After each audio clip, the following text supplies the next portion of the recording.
Wow, stressful week. Stressful weeks. 9 videos recorded.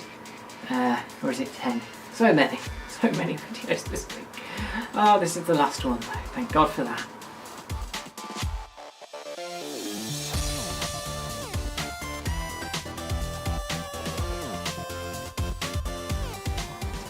Welcome back to the news, and I've got a light there now because it wasn't working, and I'm just sort of steadily going blind because that's incredibly bright, but yeah, the light wasn't working with me. Huzzah! Well done me.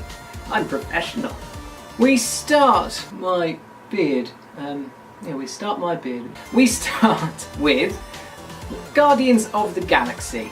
The second film is coming out very soon. I'm very much looking forward to that. That was very good.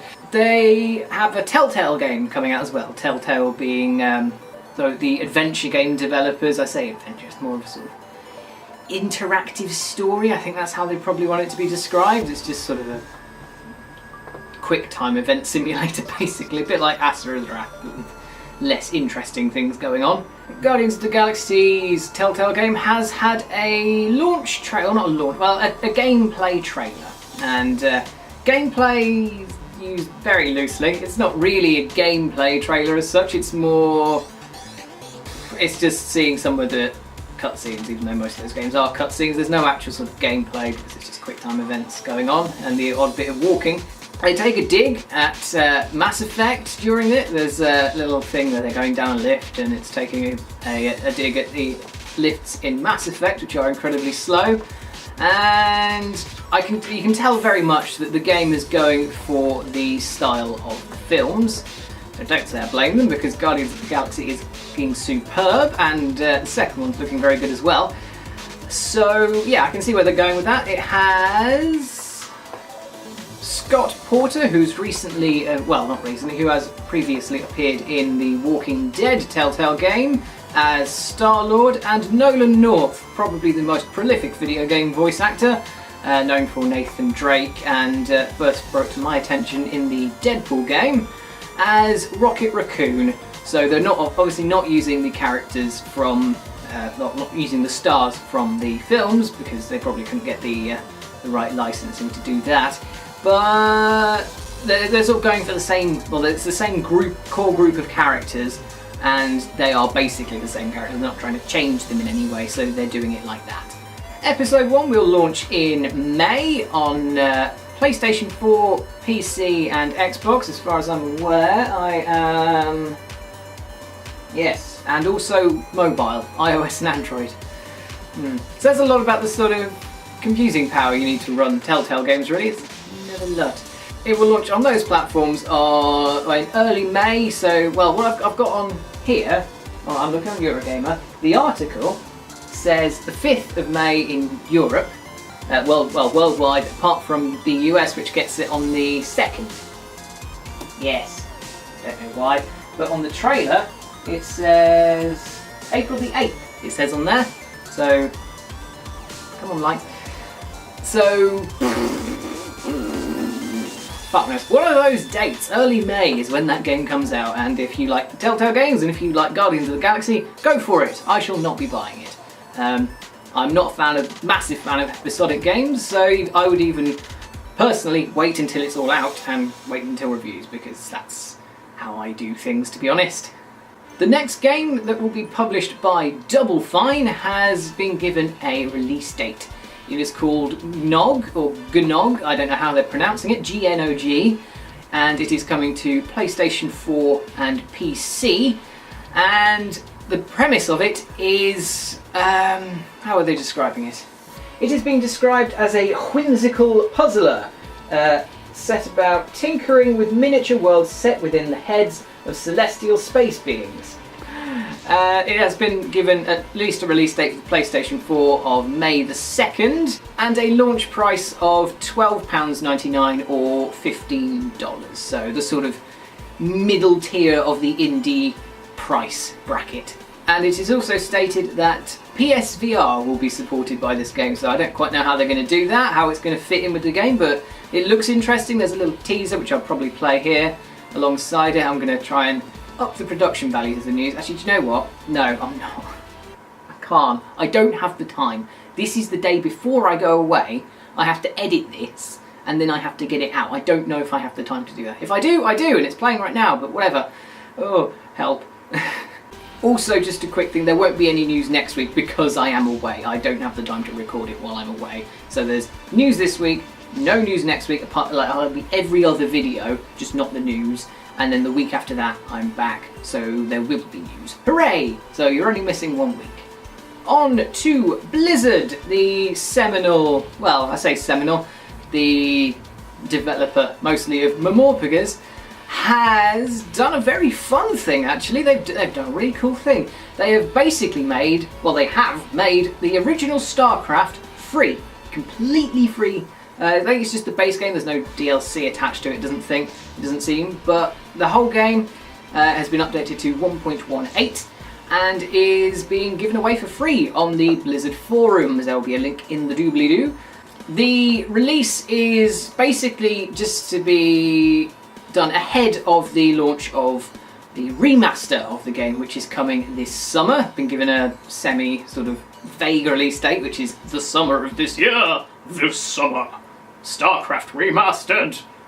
So it's ahead of that, just to sort of get people interested in Starcraft again. The update itself is actually sort of, it's 1.5 gigabytes and it's the whole thing, the whole game, but it has done quite a few various tweaks to it to just sort of make balancing issues and upgrade it so it's available on, to work better on various OSs, because if you remember, this game was designed to run on Windows 95 and 98, so it's not a young game at all, but the Starcraft for free. If that's your kind of if that's your kind of jam, that kind of game, and you don't own Starcraft, go and get it.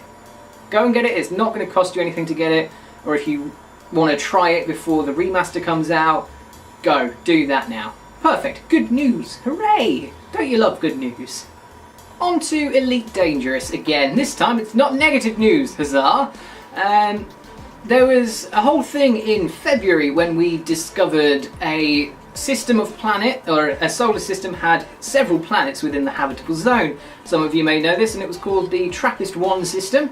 And there was a big sort of war around it at the time, and it turns out we probably won't be able to live there because the star's incredibly magnetically, I think, active, so it'd probably strip away most of the atmosphere of these planets already, so we wouldn't be able to live there properly. Hooray! In response to this news, this rather fun news, I'm a big fan of space, so I quite like this news, Elite Dangerous has inserted the planets into the Trappist system. I got this story completely wrong.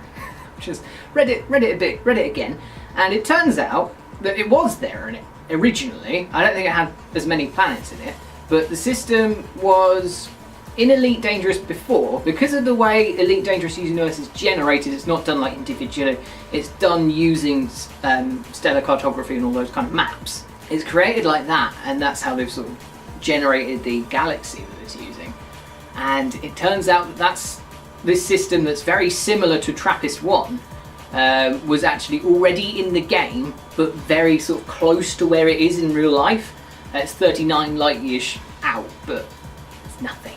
In space terms, 39 light years is fuck all. So that is amazing. That's even better than I thought it was. That's great. That's the best news ever. So the boss of Frontier seems to be under the impression, or seems to think, that we could actually learn quite a few things about our galaxy, at least, from Elite Dangerous, from the game, and see what we can apply from the game into real life. Wow! Even better news than I thought it was! The retail chain Game in the UK, which aren't very good. Think of GameStop in America, it's basically the same store. They have announced some very worrying profit levels. They're quite low. They're down, the fourth quarter profits are down on last year's figure by a quarter, so they are 75% compared to what they were last year, which is not good. That's not good at all. Game has put this lowering of profits down to a disappointing Christmas, where, well, not too much was released actually, to be honest. The year before that, the fourth quarter, so 2015 going into 2016, there were a lot of high-profile releases around that time. There was Call of Duty Infinite Warfare and a few other games, and Fallout 4 as well was a big game around Christmas. So they had 5 games specifically that sold over 1 million copies in the UK from Game, Fallout 4 and Call of Duty being 2 of them. This year, or this year just gone, 2016, the end of 2016, there were only 3. They were Call of Duty, it was Advanced Warfare the year before, Infinite Warfare this year. It's almost as if I don't give a shit about Call of Duty. Infinite Warfare this year, along with Battlefield 1 and... oh, really? FIFA 17. So it's basically the sort of chav games. That's how I see them. They're just sort of games that the chavs play, the FIFA and the COD and the Battlefield. We're like, oh, did you play FIFA last night? Oh, yeah, I was listening to all the latest chart music while I was doing it. So yeah, there were 2 less games that sold over 1 million copies. There's sort of reason, one of the reasons behind that is because there was no sort of Fallout 4 style. There's no big high-profile non-Call of Duty Battlefield release, and there was also no Assassin's Creed game this year just gone. So, because they were doing that annually, and then that was the high seller, and there wasn't one last year because they rightly decided that they needed to take a break. Also, part of the reason for the low sales is because Call of Duty's sales in general have been declining in recent years, especially the last one sold historically low for the Call of Duty franchise post-COD 4.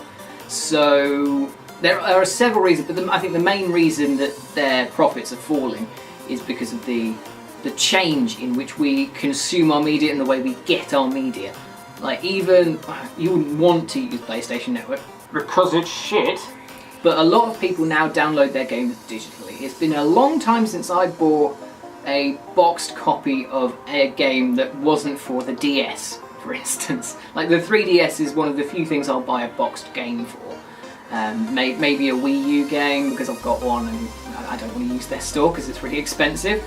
But digital storefronts are now getting close to be, if not already, the primary way in which we get our media and purchase our media from. So physical sales falling is sort of inevitable at this point. It's going to happen.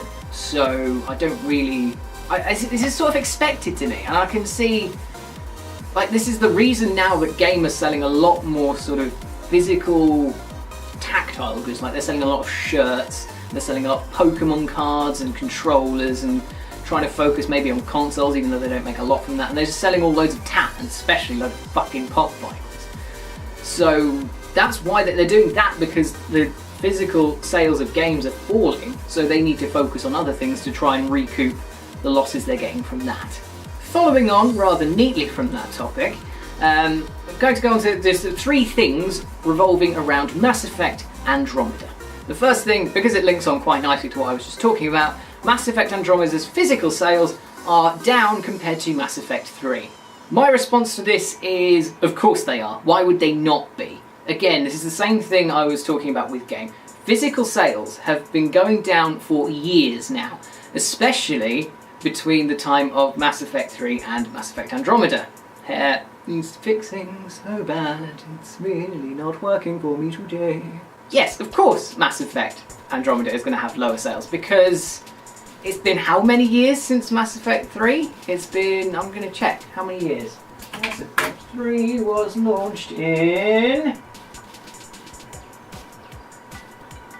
2012, so it has been 5 years since Mass Effect 3. Wow, that's a long time. Holy shit. So yeah, 5 years since Mass Effect 3, and the digital marketplace has only grown in strength since then, and it's, of course, Mass Effect 3's digital sales, or physical sales, were higher than Mass Effect Andromeda's. It was inevitable. The second thing is more of a, if you're one of the people who gets triggered by SJW propaganda, skip this bit. There's a timestamp in the description, so skip this bit, it's probably not for you. There is a character in Mass Effect Andromeda who is transgender. Perfect, lovely. They need more representation in the community, in the gaming community. Why not? No problem with that. If you have a problem with that, why. Her motivation for coming to Andromeda, the Andromeda Galaxy, is because she was persecuted for being transgender. However, the way they actually handled the bit after that isn't so good. Like, they went into specifics saying that I had a name, my old name, and people refused to call me by my new name, they kept calling me by my old name. So I decided to leave the galaxy, which, you know, maybe a bit extreme, but again, maybe not. I don't know how the politics or gender politics or anything like that works in this time period. However, because she wants to escape from this now, so she's come to a different galaxy, one of the first things she does, in fact, almost immediately preceding saying, I was persecuted because of my transgender nature and I didn't want to be called this name, proceeds to tell the player what that previous name that she doesn't want to be called, they proceed to tell the player what that name is. This is not how character works. If this character wanted to escape this name so badly that they have moved galaxies, not just planets, not just like solar systems, galaxies, that is a long way to go to escape a name. Why would that character then even bother mentioning what that name is? Like, mention your reason, say, oh, I escaped because I didn't want to be called that name anymore, fine. But why would you say the name? So, yeah, a slight mishandling of that character there. It's not the biggest problem in the world, obviously, and some people aren't going to care. Some people are going to care. But to me, it's just a bit stupid, really. I think they could have done that a lot better than they did. And finally, the biggest news is the Mass Effect animations. Ooh, I've seen various videos of these animations, and a friend of mine also has the game, and she says the animations aren't very good. Basically, they're a bit all over the place. The animation in the faces, the animation in basically everything is a bit skew-whiff. We don't really know why, whether it's because they ran out of time, or whether the engine they use has got glitches in it. We don't know. However, characters are sort of glitching out, kind of like, and just walking without really moving their legs, or they are sort of like in conversation trees, they just fuck off the screen and go somewhere else and do something else, because that makes so much sense. It's like me going off here and just going, I'm going to do the news from here now and you can look at my wall and whatever. I'm using the heat of the carpet now to work out where I was standing because I'm on manual focus, because it never behaves with my face. Yeah, that's not great. I mean, this game's been in development for a while, but at the same time, is that less of an excuse? Does that mean they've had more time to work it out, or is it just a temporary glitch that they can fix? I've honestly no idea. So if animations are something in a game that really sort of clinches it for you, like if you're one of the people who's more invested in the technical performance of a game than, I don't know, what it's trying to say, then Mass Effect Andromeda may annoy you. I know my friend who I mentioned earlier is still enjoying the game, but that's because she's invested in the story and all that kind of stuff and the animations she can deal with, whereas I know a lot of people can't. So this is another case of buyer beware, and another example of don't pre-order. Like, I got burnt with Batman Arkham Knight, I will admit that freely. I am never pre-ordering a game again, except Planet Coaster, because I'd watched alpha gameplay videos and I knew that was going to be excellent. So that's it for the news this week, and yeah, there will be no news next week, as I mentioned, I'm away. There will be news the week after, so I hope you enjoyed this news show, and if you like any sort of gaming content, I do some weekly. I have a series on The Sims 3, which you can watch here. I have a weekly Wednesday Let's Play, which was this week on Peace Death, which was like Papers, Please, that you can watch here. And of course you can subscribe here. Thanks very much for watching, and I hope to see you next week for not next week, the week after, for more gaming news.